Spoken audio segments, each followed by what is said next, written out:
Picture this. It's 1973, deep within CIA headquarters in Langley. Hardened intelligence officers who'd overseen psychological warfare experiments and witnessed the darkest corners of MK Ultra suddenly find themselves requesting immediate transfers. What could shake operatives who'd spent years perfecting mind control techniques? A single classified memo had crossed their desks. Not another mind control experiment, but something that made seasoned professionals question the very nature of reality itself. During the height of Cold War paranoia, when agencies explored every possible advantage from remote viewing to psychic warfare, they'd stumbled upon a medieval ritual that supposedly opened what occultists called the Abyss Gate. This wasn't about summoning demons or Hollywood theatrics. According to the documents, this ritual didn't bring something into our world. It pulled participants completely outside reality's protective framework, leaving them fundamentally changed. The medieval practitioners who first discovered this technique abandoned it in absolute terror. The question is, how close did modern intelligence agencies come to replicating something that should have remained buried forever? Forget everything you think you know about the abyss. Hollywood got it wrong. Religious imagery got it wrong. Even most occult practitioners today have it backwards. When that CIA document surfaced describing rituals that could open the Abyss Gate, the intelligence officers who read it weren't dealing with some medieval fantasy about fire and brimstone. They were confronting something far more disturbing than any demon realm could ever be. The Abyss isn't a place. It's not down there somewhere, populated by horned creatures with pitchforks. That's children's theater compared to what medieval demonologists actually understood. In authentic occult tradition, the abyss represents something that makes seasoned intelligence operatives request immediate transfers, a consciousness barrier between human thought and forms of intelligence that operate on completely alien principles. Picture this. You're standing at the edge of the Grand Canyon at midnight. You can't see the bottom, just an endless void disappearing into darkness. But instead of physical depth, imagine that chasm exists in the very fabric of reality itself. Not space, not time, but in the fundamental structure of meaning, identity, and coherent thought. That's closer to what the abyss actually represents. Here's where it gets unsettling. Medieval demonologists, the real ones, not the Hollywood versions, understood the abyss as an interface. Think of it like a dimensional fault line where the normal rules that govern human consciousness simply cease to function. When someone encounters this barrier, they're not meeting entities that want something from them. They're not facing beings motivated by anger, desire, revenge, or any emotion we could recognize. They're encountering forms of intelligence that consume identity itself. The entities associated with the abyss don't operate on human psychological principles. They don't want your soul, your worship, or your fear. They represent something far more fundamental: dissolution. When human consciousness touches this barrier, it doesn't just see something frightening. It experiences the active breakdown of its ability to maintain coherent selfhood. Imagine trying to hold a conversation, but with each word you speak, you forget who you are. Not gradually, but in real time. Your sense of being a continuous person with memories, preferences, and a consistent identity starts unraveling. That's what encountering the abyss actually means. It's not about demons telling you to do evil things. It's about the temporary dissolution of the mental architecture that allows you to be you in the first place. This is precisely why it caught the CIA's attention during the Cold War. Those intelligence officers weren't interested in supernatural phenomena for entertainment. They were researching consciousness manipulation, psychological warfare, and interrogation techniques. If human identity depends on maintaining coherent consciousness, and if there existed methods to disrupt that coherence, the strategic implications were enormous. Remember, this was the same era that brought us MK Ultra, sensory deprivation experiments, and research into breaking down personality structures. The CIA was already investigating how consciousness worked and how it could be disrupted. When they encountered documentation of rituals that could supposedly interface with the abyss, they weren't thinking about summoning demons. They were considering whether these techniques might offer new approaches to psychological manipulation. The research made perfect sense within their existing programs. They'd already discovered that human identity could be destabilized through isolation, repetitive stimuli, and disruption of normal sensory input. The idea that certain ritual practices might access even deeper levels of consciousness disruption would have been strategically fascinating, not supernatural curiosity. But here's what made the Abyss research particularly dangerous. Unlike their other consciousness experiments, which required controlled laboratory conditions, these ritual techniques could potentially be applied anywhere. If someone could genuinely access states where the normal boundaries of selfhood dissolved, the applications for intelligence work were both promising and terrifying. Think about interrogation scenarios. Instead of trying to break someone's will through conventional means, what if you could temporarily dissolve their ability to maintain coherent identity? What if the very foundation of their resistance, their sense of being a person with secrets to protect, could be disrupted at the consciousness level? The medieval demonologists understood something that modern psychology is only beginning to grasp. Human identity is far more fragile than we realize. Our sense of being continuous, coherent individuals depends on maintaining certain mental structures. When those structures are disrupted, the results aren't just disorienting, they're fundamentally destabilizing to everything we consider normal human experience. This explains why the ritual described in that CIA document was so carefully guarded. It wasn't about opening a door to let something in from outside. The real danger was about temporarily dissolving the mental barriers that keep human consciousness stable and contained. When those barriers break down, even briefly, the psychological consequences can be permanent. The officers who read that document understood they weren't dealing with fantasy or superstition. They were looking at techniques that could potentially access the deepest levels of human consciousness, levels where identity itself becomes malleable. For intelligence operatives trained to think strategically about human psychology, that possibility was both incredibly valuable and absolutely terrifying. Understanding what the Abyss actually represents is crucial to grasping why this research was classified at the highest levels and why grown men with decades of intelligence experience chose to walk away rather than continue investigating. Picture this: it's 1962, and CIA Director John McCone is sitting in a classified briefing room, listening to reports about Soviet experiments in what they're calling psychotronic warfare. The Russians claim they can influence human behavior at a distance, gather intelligence through remote viewing, and potentially weaponize human consciousness itself. McCone faces a terrifying question. What if they're not lying? This wasn't some fringe paranoia. The Cold War had already shown that both superpowers would explore any potential advantage, no matter how unconventional. We'd seen chemical weapons research, biological warfare programs, and psychological operations that pushed every ethical boundary. But this was different. This was about consciousness itself as a battlefield. The CIA's venture into occult research didn't happen because agency officials suddenly developed an interest in mysticism. It happened because intelligence analysts were seeing patterns they couldn't ignore. Soviet research facilities were recruiting parapsychologists. Eastern Bloc countries were funding consciousness research that looked suspiciously like ancient magical practices. And most unsettling of all, there were reports of successful applications, remote intelligence gathering that conventional methods couldn't explain, influence operations that seemed to work through purely psychological means. Enter MK Ultra, perhaps the most infamous of these programs.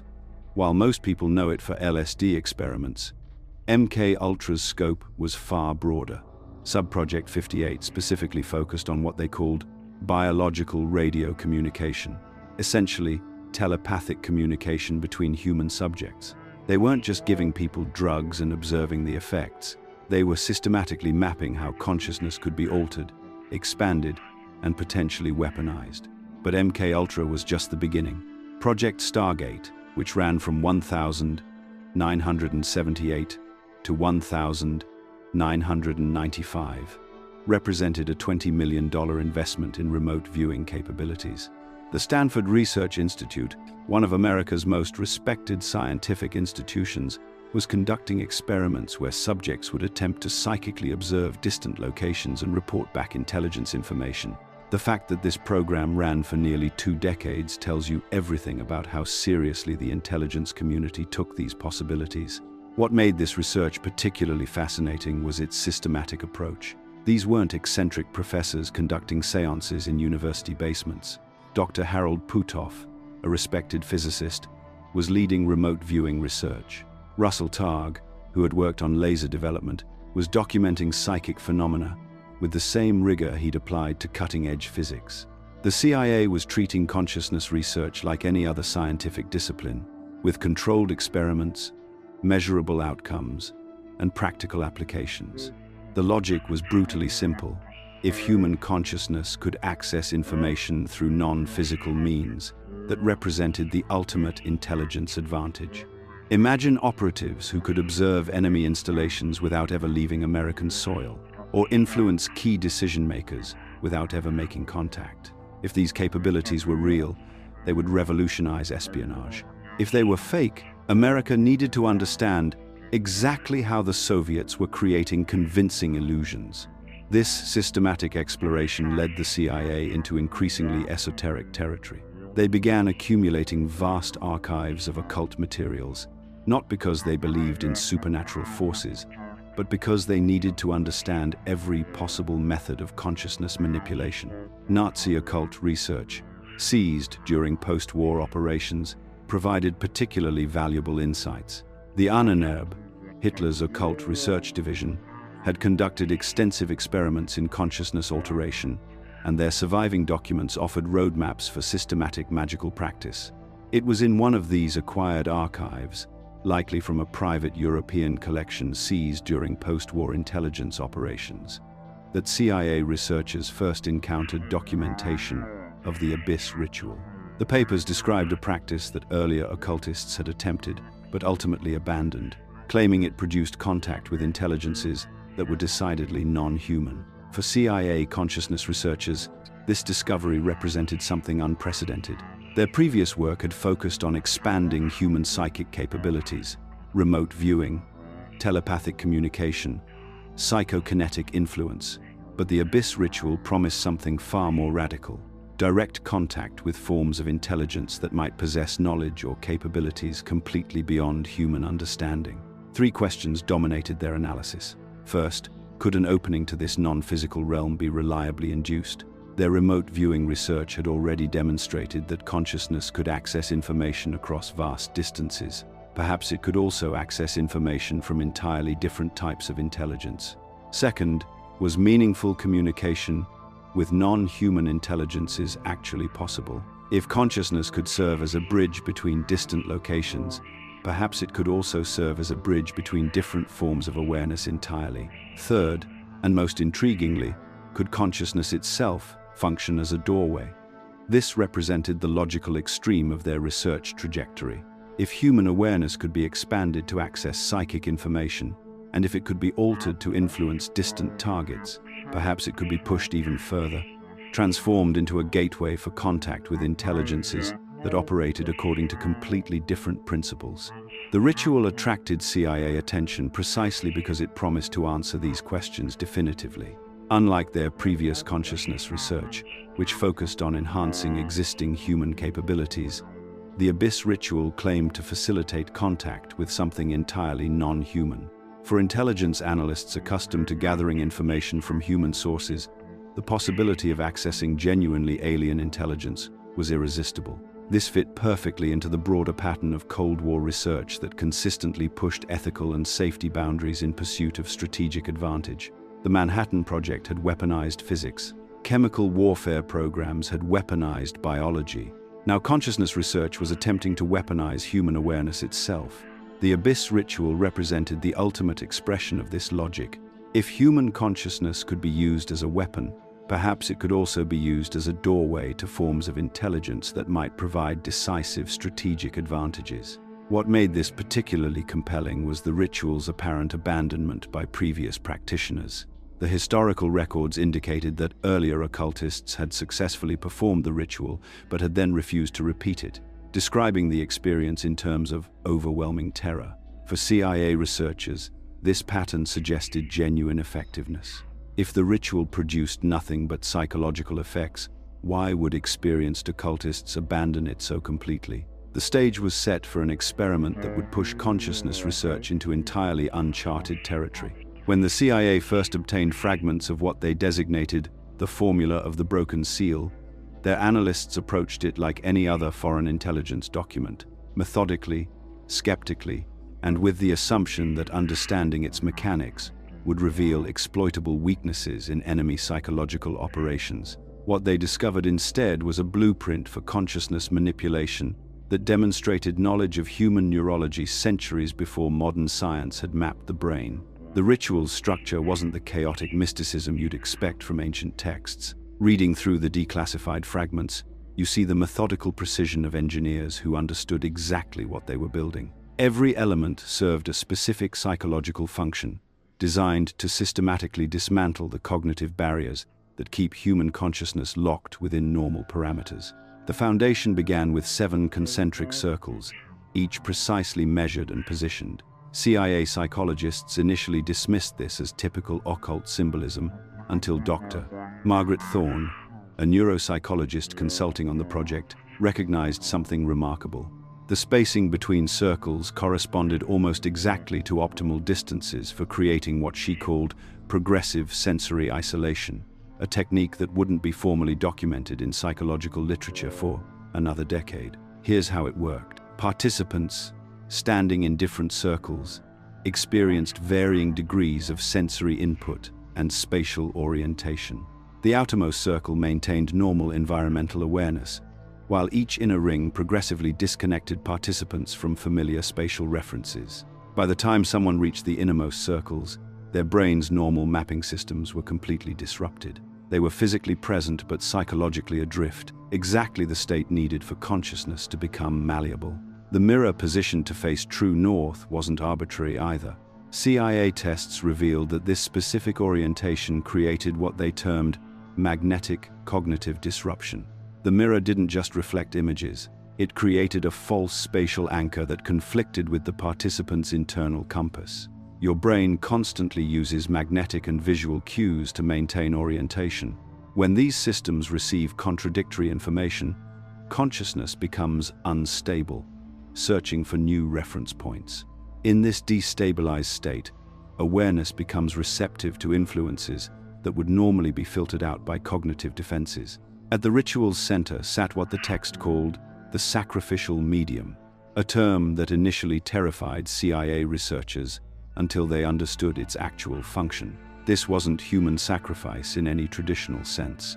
Instead, it described a person who voluntarily entered a dissociative state, becoming what modern psychology would recognize as a conduit for collective unconscious experiences.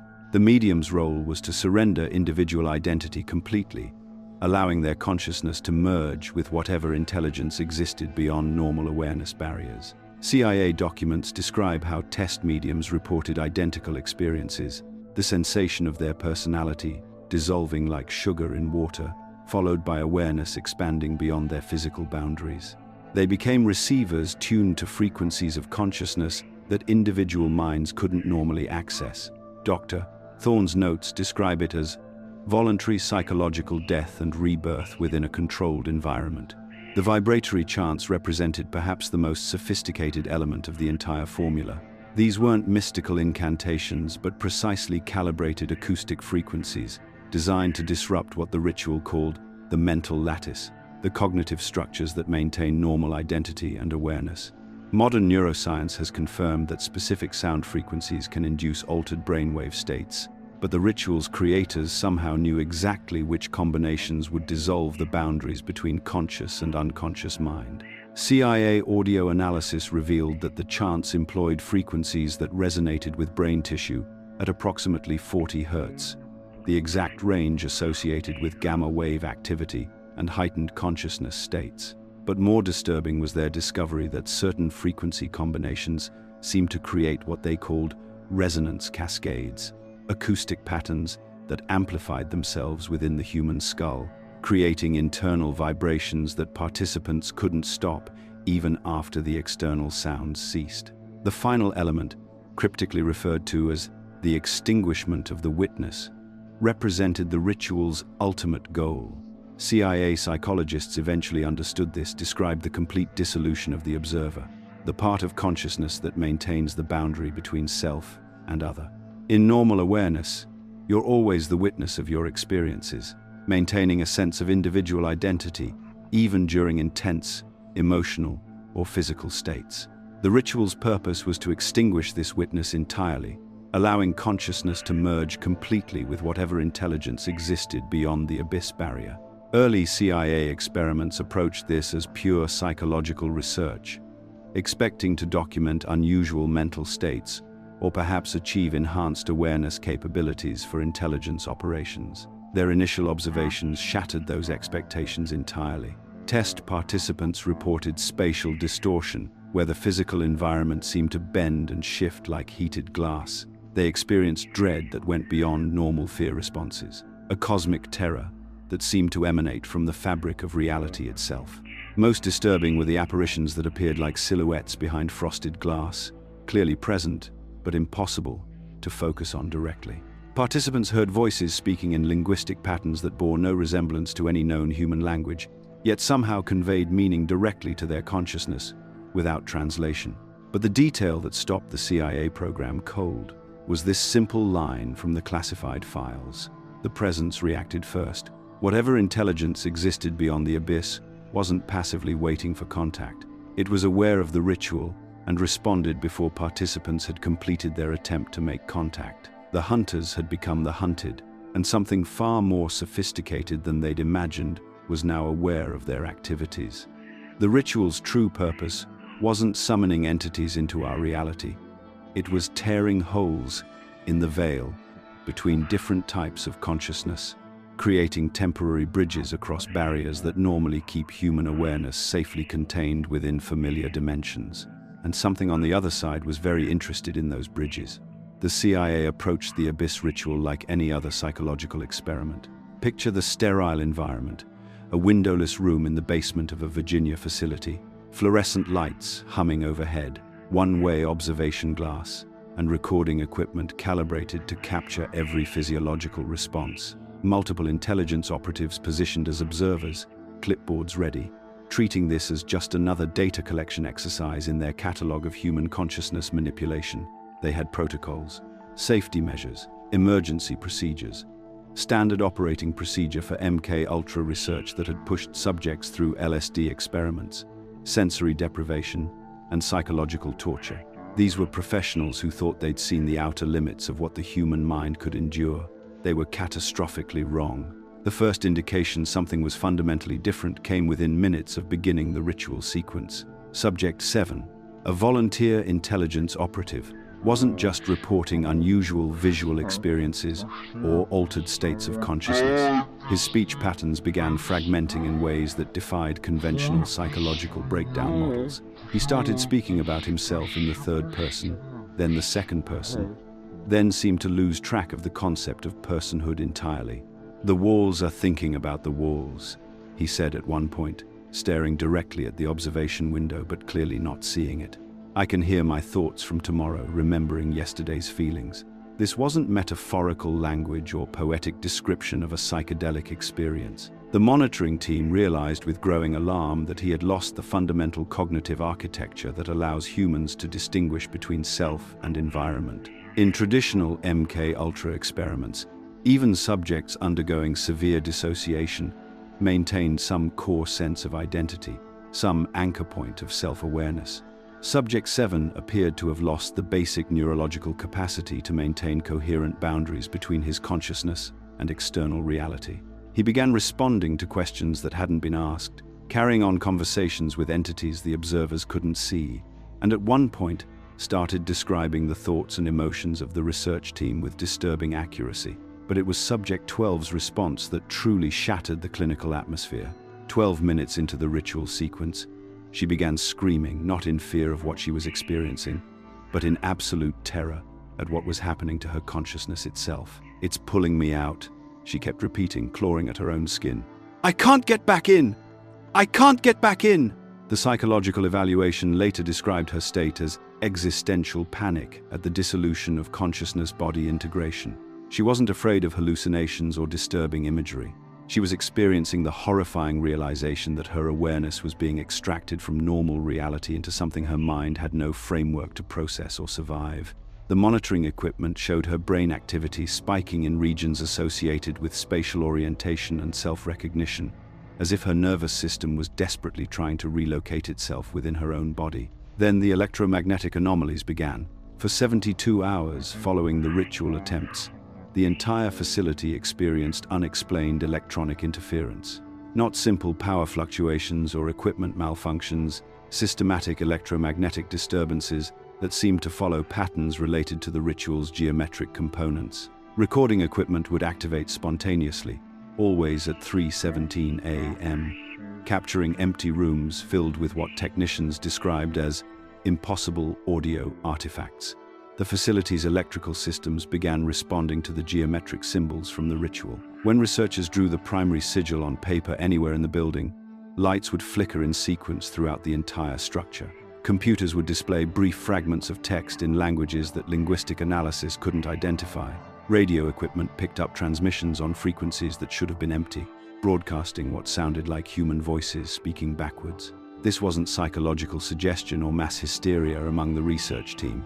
The electromagnetic disturbances were measured, documented, and verified by multiple independent technical specialists. Whatever the ritual was accessing, it was affecting physical reality in ways that violated conventional understanding of how consciousness and matter interact. But the observation that forced an immediate program shutdown came on the third day. Multiple CIA personnel, positioned as objective observers with no direct exposure to the ritual components, simultaneously witnessed what their reports described as a fringe black silhouette moving through the facility's corridors. This wasn't a hallucination reported by ritual participants. This was something observed by supposedly unaffected intelligence operatives using standard surveillance equipment. Security cameras captured the anomaly, a human-shaped absence of light that moved with apparent purpose through areas where no personnel were present. The shape appeared to be searching, testing boundaries, learning the layout of the facility. 5 different observers, positioned in separate locations, provided identical descriptions of the entity's movement patterns and behavior. It would pause at doorways, seeming to evaluate the spaces beyond. It appeared to be particularly drawn to areas where the ritual components were stored, and on 2 occasions, personnel reported feeling an overwhelming compulsion to approach the entity, describing the sensation as being called home by something that had been waiting.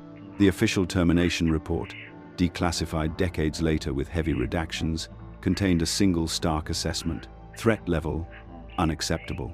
No further replication authorized. This represented an unprecedented admission of defeat for an agency that had systematically pushed beyond every ethical and scientific boundary in pursuit of strategic advantage. For an organization that had conducted biological warfare experiments on unwitting civilians, explored assassination through paranormal means, and subjected thousands of subjects to psychological torture, the rapid abandonment of the Abyss research indicated they had encountered something that exceeded even their tolerance for dangerous unknowns.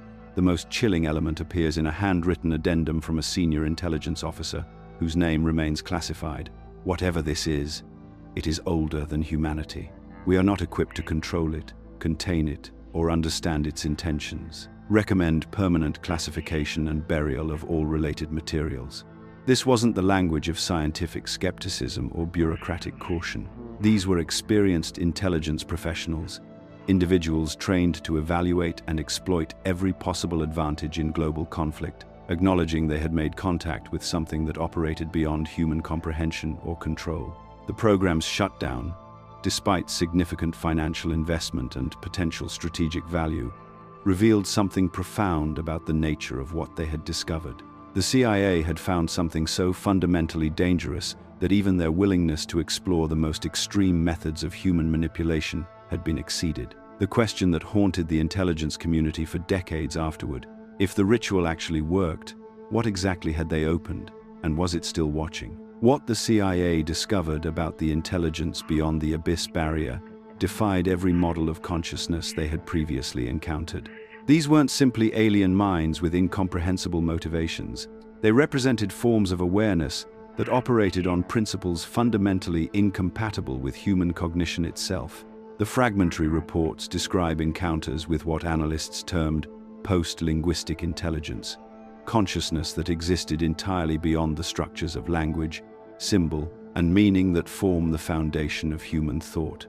Imagine trying to communicate with something that doesn't just speak a different language, but exists in a state where the very concept of language has no relevance. The medieval demonologist Johannes Hartlieb documented similar phenomena in his 1456 treatise, describing entities that speak not in words nor signs, but in the dissolution of understanding itself. What made these encounters so devastating wasn't the traditional fear or confusion you might expect from contact with the unknown. Instead, participants experienced what CIA psychologists classified as cognitive corruption, a systematic breakdown in their ability to maintain the mental frameworks necessary for coherent experience. Dr. Margaret Thornfield's analysis of Subject 7 noted that the participants' capacity for sequential thought appears to have been fundamentally compromised, not through trauma, but through exposure to cognitive patterns that actively dissolve the structures of human reasoning. Time itself ceased to function normally during these encounters. Participants would report experiences lasting hours or days that occurred within minutes of ritual completion, while others described brief moments that somehow contained vast expanses of experience. More disturbing still, their sense of individual identity would fragment and scatter. Subject 12 repeatedly insisted that, "I am not here anymore, but something else is wearing my thoughts." These effects persisted long after the ritual ended, leaving participants unable to fully reconstruct their previous sense of self. Medieval practitioners understood this danger intimately. The 13th century manuscript, known as the Liber Umbrarum, explicitly warns that those who gaze into the abyss do not return unchanged, for they have seen the place where meaning dies. Despite the apparent power the ritual offered, visions of distant events, knowledge of hidden things, glimpses of futures yet to come, experienced occultists abandoned it entirely. They recognized that the cost of contact was the dissolution of everything that made human consciousness stable and functional. The CIA's cross-analysis of their experimental data with historical occult texts revealed a crucial pattern that changed everything they thought they understood about the ritual. The abyss working didn't summon something into our reality. It pulled participants out of reality's stabilizing framework. This distinction proved absolutely critical to understanding why the psychological damage was so severe and persistent. Instead of bringing dangerous entities into our world, the ritual temporarily removed the psychological barriers that protect human consciousness from forms of intelligence it cannot safely process. Think of it like removing a deep-sea creature from the crushing pressure of the ocean depths. Without that protective environment, the organism simply cannot maintain its structural integrity. This explained why traditional containment protocols had failed so catastrophically. You can't contain something that was never actually present in our dimensional space to begin with. The real danger lay in the temporary dissolution of the mental boundaries that keep human awareness functioning within comprehensible parameters. The persistent psychological damage in test subjects now made terrible sense. They hadn't just witnessed something traumatic that could eventually be processed and integrated. They had temporarily existed in a state where the normal structures of identity and meaning were dissolved, leaving them unable to fully reconstruct their previous sense of self. It was like trying to rebuild a house when the foundation itself had been chemically altered. Dr. Thornfield's final report described it as a form of psychological warfare, more devastating than anything previously documented. Not the manipulation of existing mental states, but the destruction of the cognitive foundations that make coherent mental states possible. Subjects couldn't even adequately describe their experiences because the experience had occurred in a state where description itself was impossible. The implications for consciousness research were staggering. If human awareness depends on specific mental structures for stability, and those structures can be deliberately dissolved, what does this reveal about the nature of identity and reality itself? Are we simply coherent patterns of information that can be disrupted like any other system? The medieval alchemist known as Pseudo-Geber had written that the abyss reveals the terrible truth that the self is but a temporary arrangement, and what we call reality merely the dream of order imposed upon chaos. The CIA had apparently proven this metaphysically disturbing concept through direct experimentation. What made this discovery so alarming to intelligence professionals was that they had found a method for psychological destruction so complete that it left victims unable to communicate their experience or seek effective treatment. Traditional interrogation breaks down resistance through pain, fear, or exhaustion. This was something far more fundamental. the dissolution of the very cognitive structures that make resistance, or indeed any coherent response, possible. The most chilling aspect was how clean it appeared from the outside. Subjects showed no obvious signs of physical trauma, no conventional symptoms of psychological breakdown. They simply stopped being who they had been before, in ways that were almost impossible to detect unless you knew exactly what to look for. The moment the CIA realized what they had unleashed, something unprecedented happened in the intelligence community. An agency that had spent decades pushing every conceivable ethical boundary suddenly slammed on the brakes so hard it left institutional skid marks. To understand just how extraordinary this decision was, you need to appreciate the CIA's track record with morally questionable research. MK Ultra ran for 20 years despite horrific human rights violations because it promised strategic advantages. They dosed unwitting subjects with LSD, conducted brutal psychological experiments, and destroyed countless lives, all in pursuit of mind control capabilities. The Church Committee later revealed programs so ethically bankrupt they shocked even hardened intelligence professionals. But the Abyss research, shut down in months, not scaled back, not transferred to another division, not hidden deeper in the black budget, completely terminated, with a classification level that made nuclear weapons protocols look casual. The documents that survived the purge carry security markings I'd never seen before. Beyond top secret, beyond compartmentalized access, beyond anything in standard intelligence classification systems. These materials were locked away using protocols typically reserved for information that could threaten national survival. Think about that. Officials who routinely handled secrets about nuclear weapons, biological warfare, and foreign intelligence operations looked at the Abyss research and decided it was too dangerous to exist.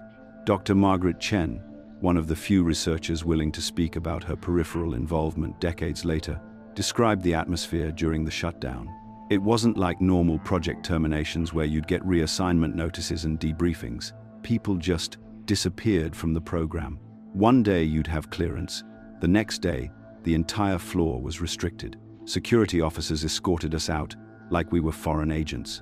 The cover-up went far beyond protecting classified research methods. Internal memos that surfaced through FOIA requests reveal officials weren't worried about foreign intelligence services stealing their techniques. They were terrified of anyone, anywhere, accidentally recreating the conditions that enabled Abyss contact. One partially redacted memo from 1,973 states, "The risk is not espionage but proliferation. This knowledge cannot be allowed to exist in any form that permits reconstruction."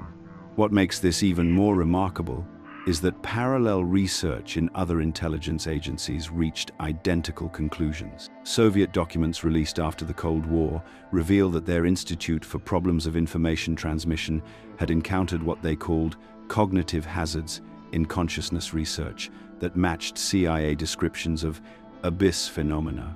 British intelligence files from the same period reference unacceptable psychological risks in their own remote viewing programs.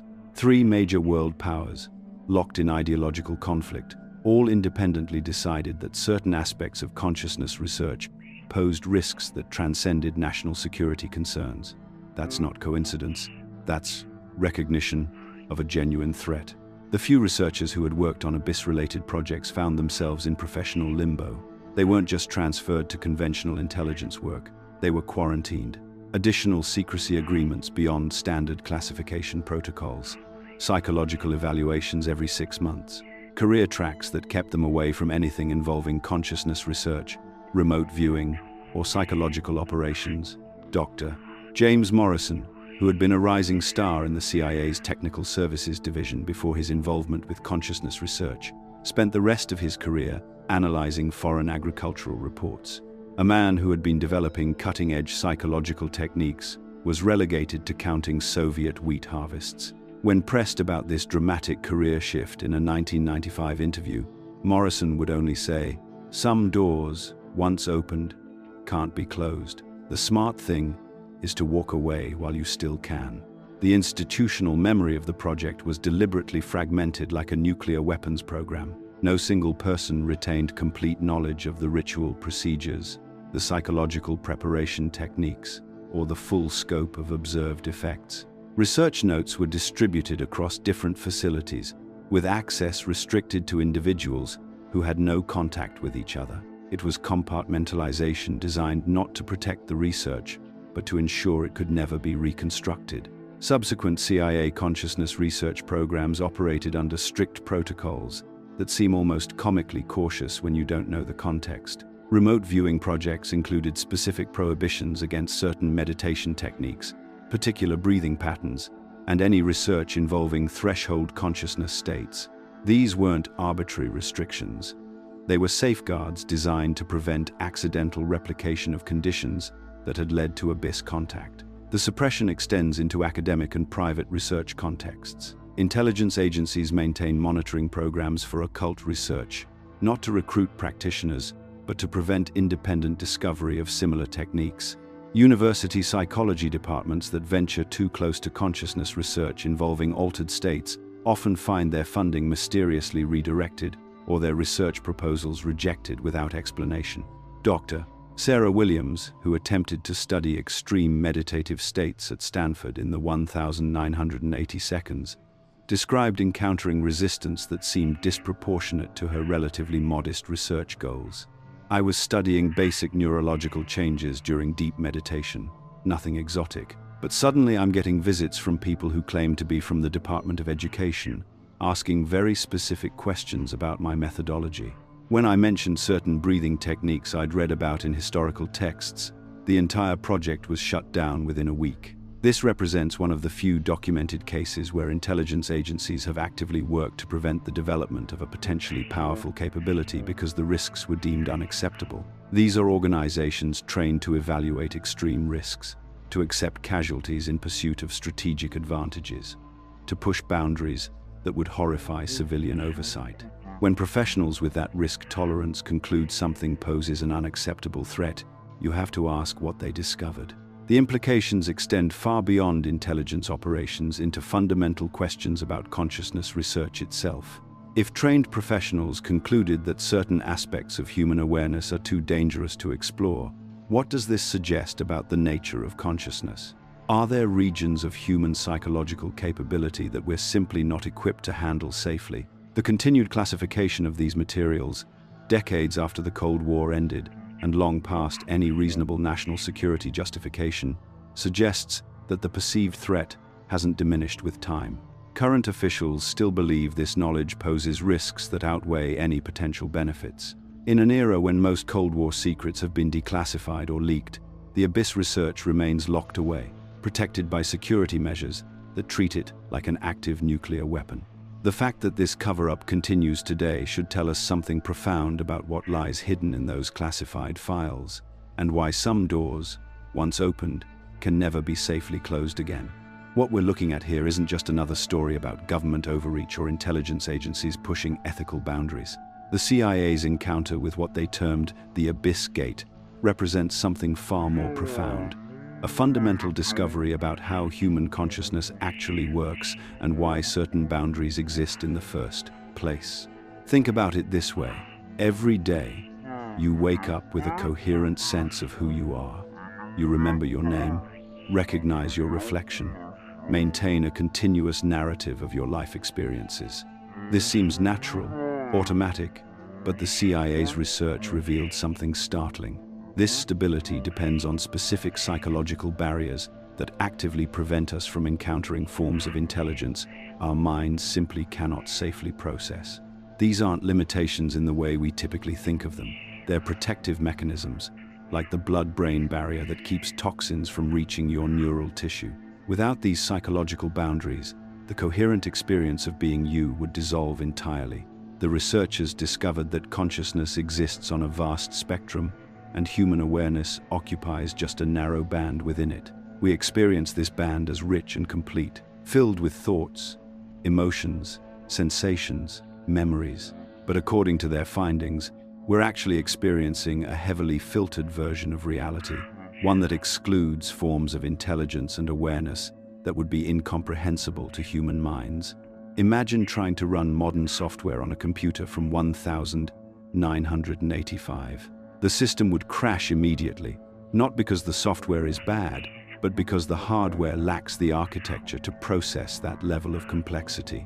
The CIA found that human consciousness works similarly when exposed to what they encountered beyond the ritual barrier. This raises profound philosophical questions. If there are forms of consciousness that can dissolve human identity simply through contact, what does that tell us about the nature of selfhood? Are we as solid and real as we believe, or are we more like carefully maintained patterns that can be disrupted under specific conditions? These questions connect directly to cutting-edge research in neuroscience and consciousness studies. Scientists have long puzzled over the binding problem, how the brain creates unified conscious experience from millions of separate neural processes. The CIA's findings suggest that this binding isn't just a computational achievement, but a protective one. Our brains don't just create coherent experience, they actively exclude experiences that would threaten that coherence.